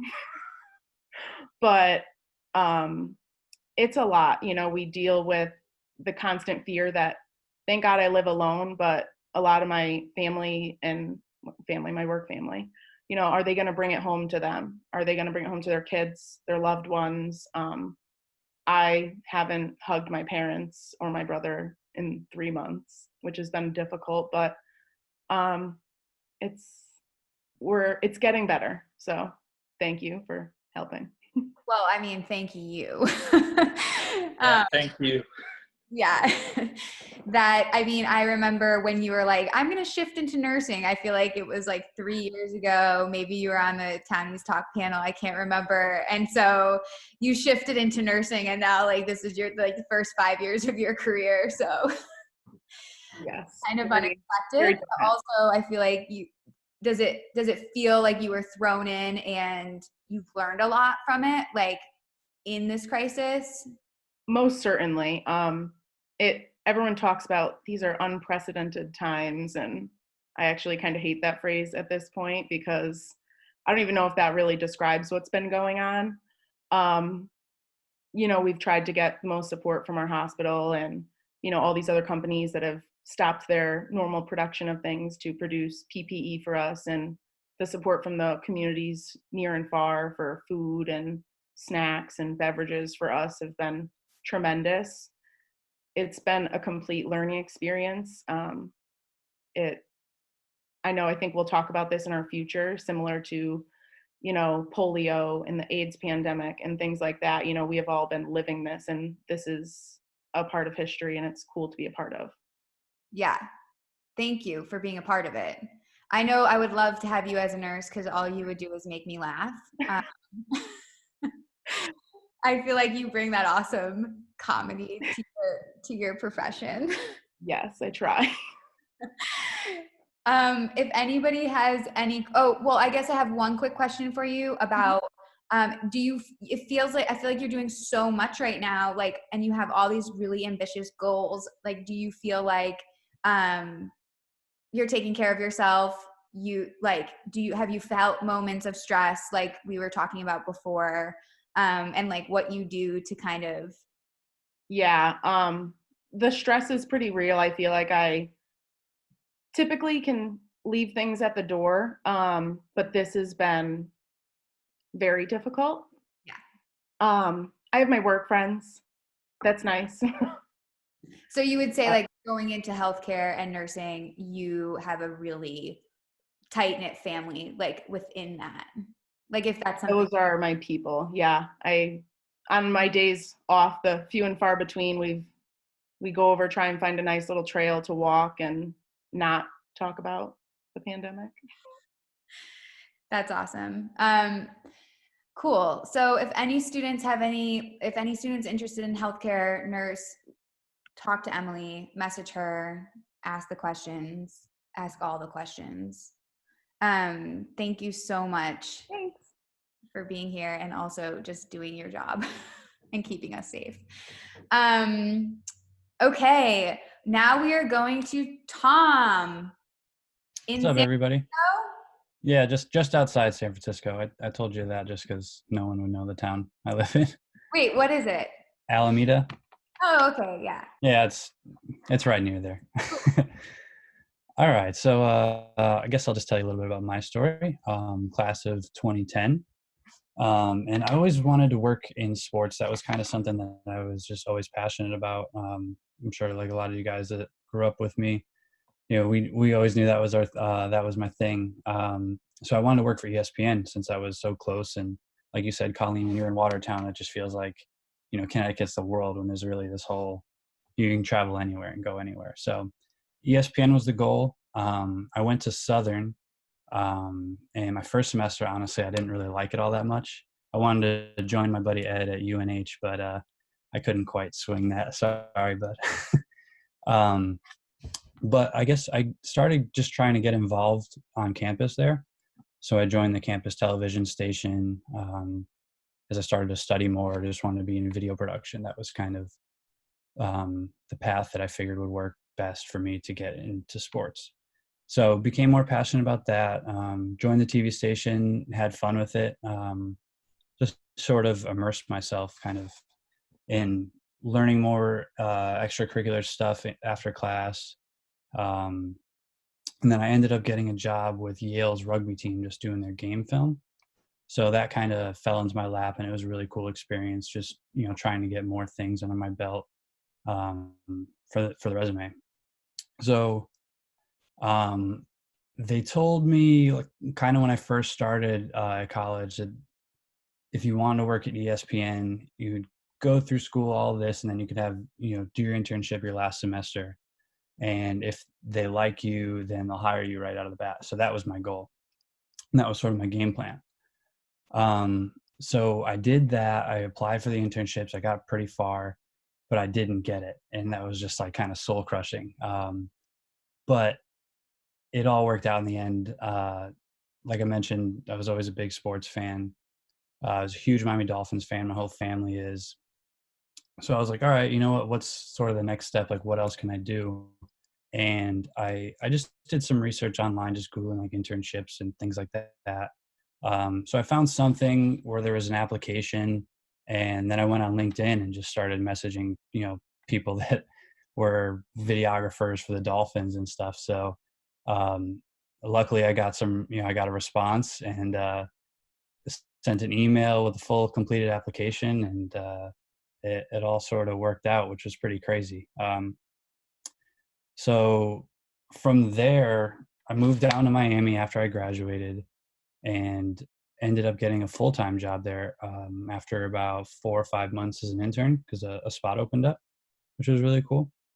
And that was a dream job. It was awesome. So it's something, I really wouldn't change for the world. It was really cool to get to share that experience with my family, who grew up such big fans. None of us ever attended a game or anything. My first year there, it was my mom's birthday, so they all flew down for a game, and we got them on the field, a field pass and everything. So that was really rewarding, kind of, thanking her and thanking my family for helping me get to that opportunity. But yeah, sorry, I'm reading Ed's thing. Did yeah. Just quick thing. Do you want to just explain quickly what you did like for the Miami Dolphins? Oh, sure. Yeah, I'm sorry. I kind of passed that. So, I think the juicy part of it. yes. So, videographer editor was my title, or producer editor. So, that involves filming games and practices and just creating highlights for the marketing department with the Dolphins. So, yeah, it was really cool. We got to do so many things. I got to travel the world filming. We went to London, Rio, Barbados, all these amazing places. It's pretty crazy how far a camera can take you, honestly. So that was awesome. Yeah, and just recently Tokyo with my newest job. So pretty unreal. But yeah, over time, I was there for about 4.5 years. I was just kind of like looking to progress and see kind of what was the next step. And then I saw this job open up with Golden State Warriors. And that was August of 2018 is when I moved out to California. So it was a step up as the lead videographer role. So it was just sort of a new challenge, a new sport. I think one of the biggest draws was just being part of sports history with, the dynasty at the time and still going on, hopefully. So hopefully there's some more success down the line, even though this year was a rough year for us. But it was just, that next step, and I just kind of wanted a new challenge. And I think that's kind of one thing I would like to drive home to everyone listening in, just sort of always, continue to challenge yourself and move on and try and become the best you, whether it's professionally or, in any other asset of your life. And, I've still got plenty more I want to do with my career and everything. So it's been a wild ride so far. Awesome. I have a few questions. Sure. Where do you feel like you're going from here? I mean, do you see yourself in 5 years? Yeah, I don't know. Honestly, I kind of like the fact that it's a little bit up in the air. It's I wasn't expecting to move, leaving Connecticut. Actually, when I got the internship with the Dolphins, it was the first time I was ever on an airplane. I was 21 years old flying down to Miami. It's just a new experience, a new, totally different culture than, Watertown or New Haven. And I definitely wasn't expecting a year and a half ago to move to San Francisco either. But you know what? I'm just going to kind of roll the punches and enjoy the new challenges and the new experiences. So I guess as long as I'm, kind of being challenged, I want to get better as a videographer. That's kind of my continual goal. So whether it's, being with the Warriors longer, well, hopefully, it's been awesome so far, or maybe something in LA opens up, who knows? Yeah. Lakers. No. I won't say no, I guess. I don't know. I wouldn't work for the Patriots. Sorry, Ed. I think like what you hit on right in the beginning about talking about how you just cold LinkedIn message people is huge. Mm-hmm. That's kind of how I got my last job too, is just like, go for it. Like whatever you want, message those people that are connected with it, because why not? One might be willing to help you. And now look where you are. That's awesome. I mean, it's a very competitive field too. So the creative field, I think, is a competitive field, especially when it comes to very high profile. So it's a great story to tell. Yeah, and I think that's something too, because now working for two professional sports teams, I've noticed a lot of my coworkers were either working at Division I schools in athletics and sort of kind of were eased into it in a way, and were lucky enough to get a great opportunity. Or they're local to wherever, the Bay Area out here or Miami. So I was kind of the oddball out, like just being still am, just being the Division II guy from total opposite side of the country without really the right opportunities, I would say. not working for a school with a ton of funding for their athletic department to get more immersed in the videographer world. So yeah, it was worth that, that opportunity just to reach out. And I also want to just like nail home to the students listening and who will be future listening once I post this, like that's why this is here, is so that like you just said, you might not be in the right position. You might be at Watertown High School, public school, but you have big goals and dreams, and like the way to get there is by your connections and like these people giving back their time and network for you can get you there that much faster. And that was like one of my big things when I went to Northeastern. The privilege that some people had that we didn't have was so exemplified and so obvious that it was just about their connections. And so like, and they had strong alumni networks. They went to Taft. They did all these different very elite things. And I'm like, okay, how can you give that back to public schools? How can you create that network so that you don't have to go through all the same trials and tribulations as the people before you? So I feel like what you just said, you came in, you cold emailed, you're paving the way. I mean, who knows who's the next WHS videographer is going to be, the Golden State Warriors. Also, can you tell Steph Curry I say hi? Of course. I haven't seen him in a while, but hopefully soon. Yeah. Next time you see him, tell him Colleen Murphy says hi. You got it. Awesome. If anyone has any questions for Tom, you can message him or speak up. Also, I'm gonna just like, we have like around 10 minutes left, so I'm gonna ask you guys in general just some fun questions just to answer. But I guess my biggest one is like, what is the weirdest thing you have done in quarantine? Homeschool. Oh my God. Hands down. I'm like really good with like power tools now. I remodeled like both my bathrooms and I'm like a strong independent woman. So I actually started a new job in quarantine. It was crazy because I signed on to like start and everything was going to be normal and the world shut down.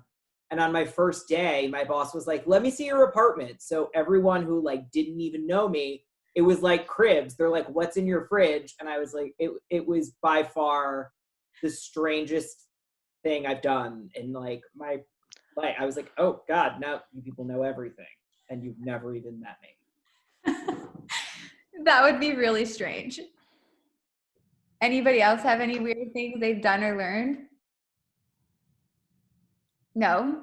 I have one funny one. I've been relocating mice in my parents' house. They had a very bad mice infestation.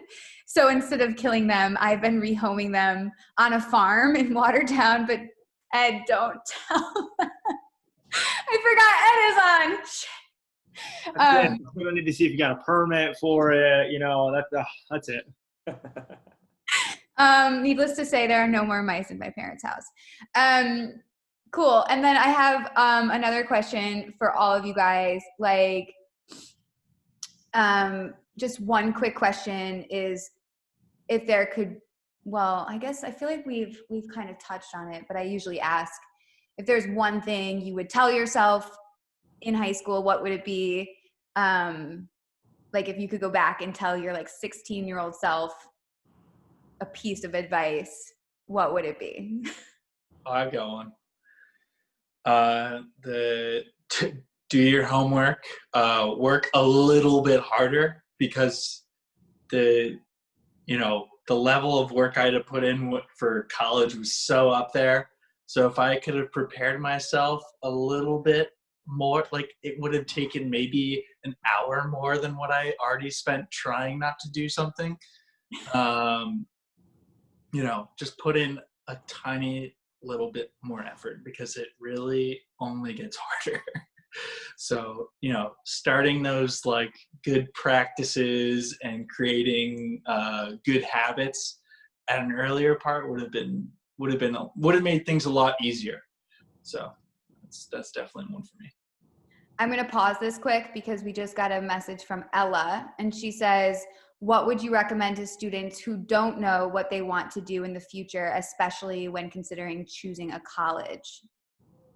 Colleen, can I jump in on that one? For sure. So when I went to college, I kind of knew what I wanted to do, but I didn't really think about like the whole that money is like a real thing. Like they give you this loan, it's like, here you go. My suggestion would be, look at the options that are out there for, the community college level, knock out some of those basic courses. I spent $50,000 plus a year to go to a school where, I was taking intro to English. I took remedial this or that because I didn't pay attention in high school. Yeah. Like I didn't take the AP course. I should have just done it. And, so knock those out at a community college, get some feelers in some other areas. And then that way you can just transfer those right in somewhere. Mm-hmm. Yeah, I feel like that is huge, is like if you're thinking about your finances and you don't know what you want to do. I know so many people who spent 6 or 7 years at school because they didn't know what they wanted to do. They took all these extra classes and then they graduated 7 years later instead of 4. And community college is super cheap and you can just transfer those to a 4-year school. Totally. And let me add I'm going to add to that you might not know what you want to do even when you're doing it, or when 10 years from now you still might not know what you want to do, and that's okay. You don't have to know what you want to do. Yeah. Just keep going and you'll figure it out. And especially on the financial side of things, like I was so hell-bent on getting out of town and going to school.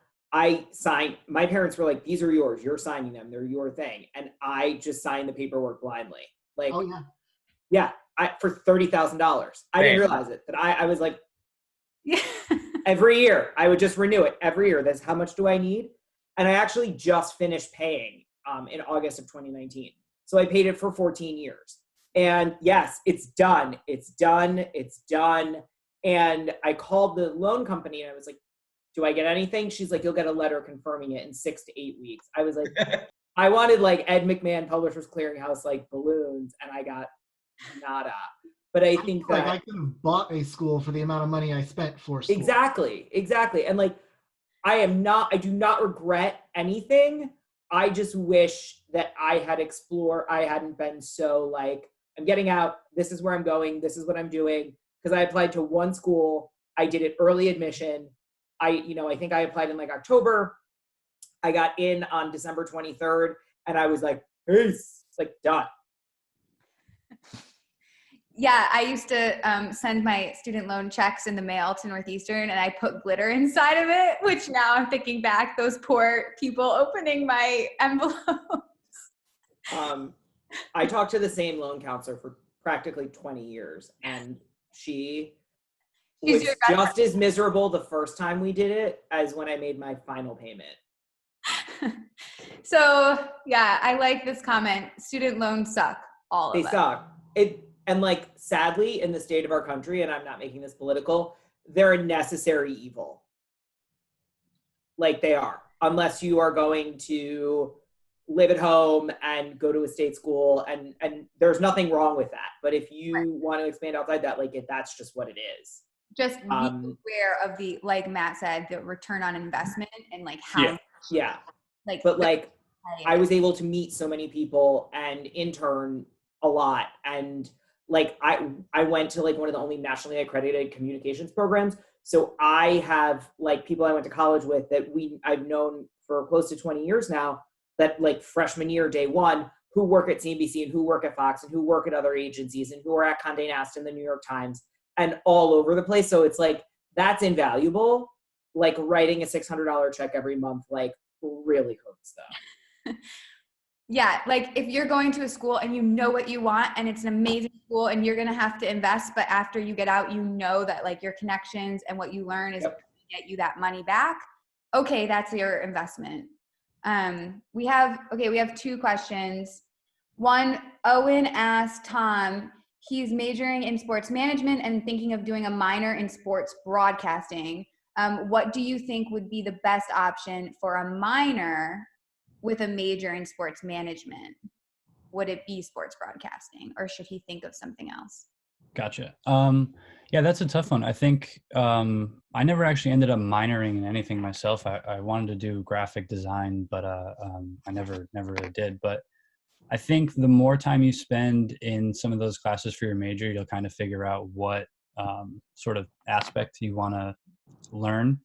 And if you do get to knock out some of those early in college, you could probably, take a few courses in whatever your minor is later on. But if there's any sort of opportunity to have any internship, I would say don't do an internship late like I did. Try and maybe if it's the Yard Goats or somebody like local where you're able to do that, or try to just get some hands-on experiences, and you can say, okay, maybe I want to learn more about this, or you can take what you learn and see how it's applied, and not even in any sort of asset. And I guess that can honestly go for anybody too. Yeah, I feel like don't put too much pressure on your minor. Do what you're interested in, because once you get out in the real world, it matters and it will be important for your first job, but like your second job, they'll be like, oh, your experience will matter, but don't put too much pressure on that choice, because easily, especially a minor. For sure. Okay, another question. For those who have been or are going to graduate school, how is it different than undergrad? So I can touch on that one because I know a lot of us can, but I did undergraduate for engineering, which is incredibly broad and it brings a lot of opportunities. And for me, it's not necessarily required to get a graduate degree, but I'm working with a few other people to start our own company. And I'm also trying to move more into the financial world end of things on real estate. So, one, it's just having another credential to, give to potential investors, and something else was like, hey, this piece of paper is telling you that I know this, and it's from this university. So like for me, it's more of like a face value saying like I am officially capable of doing this, and hopefully it gives them more trust. So that's for me the reasoning why I'm going to grad school. Cool. I know I'm going back to school to basically expand my scope of practice. As a nurse, you have a certain scope, what you're allowed to do, and now I'll be able to have a more broadened scope of practice to do more things within the medical field. For psych, I can also say that you become more focused on a specific area and kind of specialize all your courses around that. So it's nothing that is like broad anymore, and it's very subject specific. Yeah, I would also add that if you're in college and your undergrad offers a fifth-year program or some sort of like double dipping system, to do it, because once you get out of school and go back to school, you look at it very differently, but it's hard to get back into that mindset. So if you can knock it out right as you go, do it. That would be my recommendation. Ashley, were you gonna chime in? Oh yeah, I was gonna say my undergrad was very, very different than my master's program. In my undergrad, I only took 2 art therapy classes, and it honestly was just like a taste of it, and I was like, oh my god, I just can't wait to jump into grad school and like have it all. So grad school was like my selling point. It was just kind of like a hurdle I had to get over to have my undergrad in order to like fully be immersed in like art therapy. So yeah, graduate was like the best education I've ever had. The 3.5 years was the best investment in myself. So absolutely. Cool. We have another question from Emmeline. Do any of you have any recommendations regarding what students can do while still in high school in order to explore some possible majors? I am still undecided with what I want to do, but I have some ideas. How do I go about further exploring that? Can I touch on this one? Do you don't mind? All right. So I know, what's out there varies differently depending on where we are.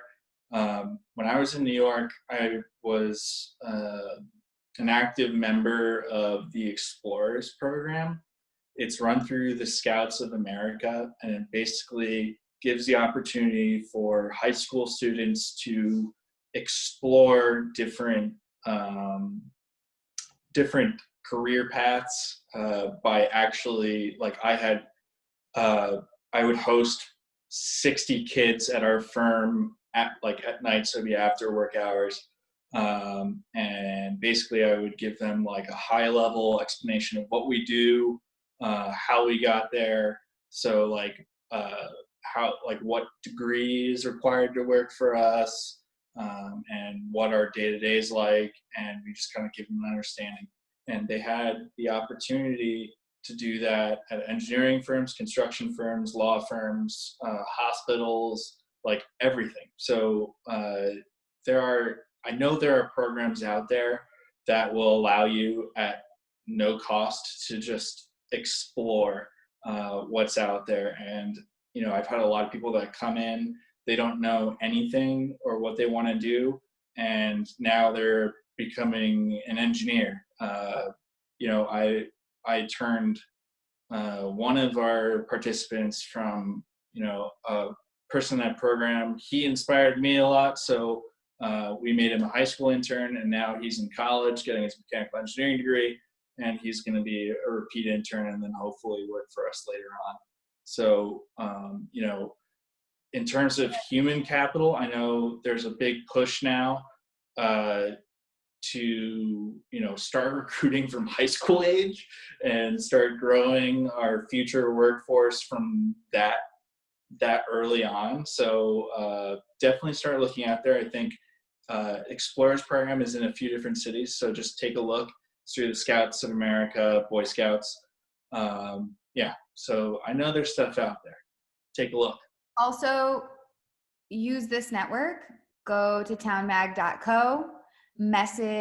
Read the stories, message anyone, find any of the alumni, message them, ask to shadow people, see if you could shadow somebody for the day that you're interested in their career. Ask for informational interviews, which are interviews of just literally talking one-on-one with somebody about their career.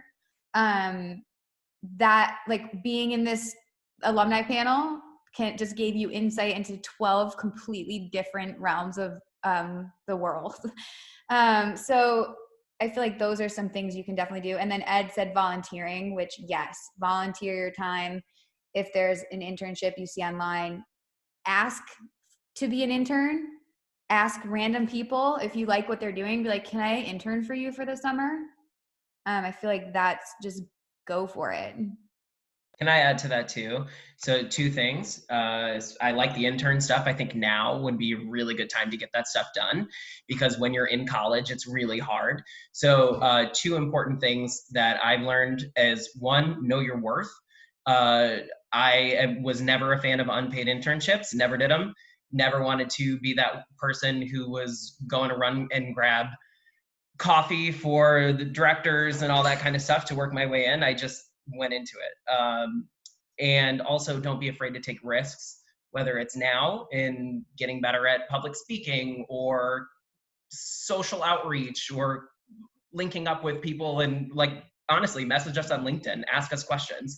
Don't be afraid of that, but take risks in life as well. I moved to New York and had no job on the other side, moved back to Chicago, had no job on the other side. It worked out perfectly fine. So just have confidence in yourself. Cool. Colleen, in volunteer time, besides giving you exposure to different fields, it also counts when you're looking for a job and for college too. Yeah, volunteer hours look great on a resume. Does any students have any more questions? I'm loving that you guys are just chatting them. So, okay, I want to wrap it up, but I also just quickly want you guys to tell us how to spot the crazy. Just give us 3 traits of how to spot the crazy. And then we'll be wrapped up. It's if they don't really talk to hard. anybody. And I work in a business with a lot of personalities. I think what you will see as you mature is I have learned to read people right away. And in the first 30 seconds of talking to them, I'm like, oh, you're a goddamn lunatic. Or, and I don't know if I'm allowed to say it exactly that way in this setting. Just really learn how to read people, and you're going to have to deal with all types. And granted, like, I had something thrown at my head and I looked at her when I was done and I said, are you finished? Because we still have work to do. You know, if you just don't flinch or don't let it affect you, that's like what it is. And you also will learn really how to like manage that personality to a point where you're just like, oh God, again. Yeah, I get it a lot with parents when they come into the office, and it's a lot of I and you statements. It's I need this or you did that, and being able to identify at the very beginning of a conversation when somebody's saying I or you like that's huge, because that's a lot of the times you're not going to make that person happy. There is no right answer. So you just need to kind of figure out how to get yourself out of that situation and let that crazy go. That's great.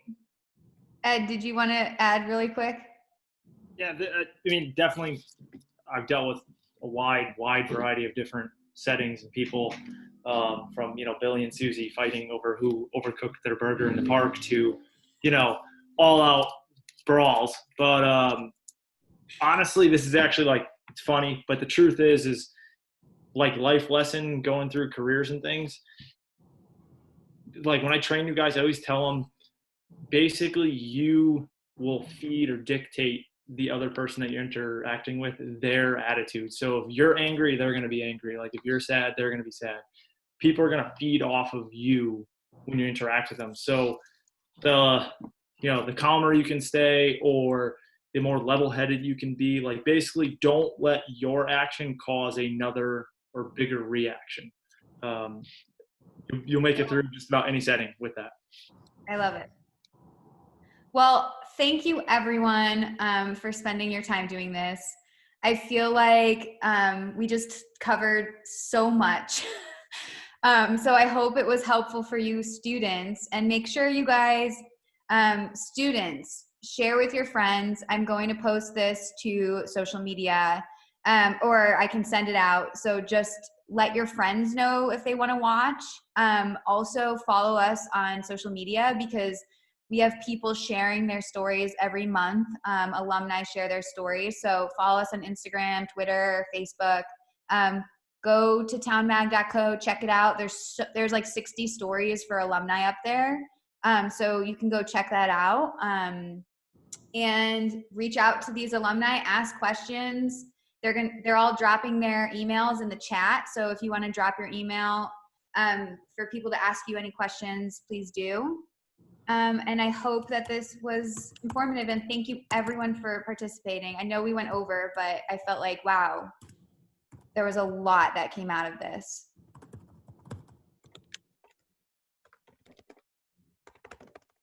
Cool. All right, guys. Well, thank you so much. Oh, I keep messaging Emily. Sorry, Emily. I'm messaging you like privately when I'm supposed to be sending it to everyone. Because I know how to use Zoom. It's fine. Thank you so much for participating, and I hope everyone's staying safe. And Emily, thank you again for being our frontline worker representing here. And that's it. Yay! Thanks, everyone. Bye. Have a great Memorial Day, guys. Thanks, guys.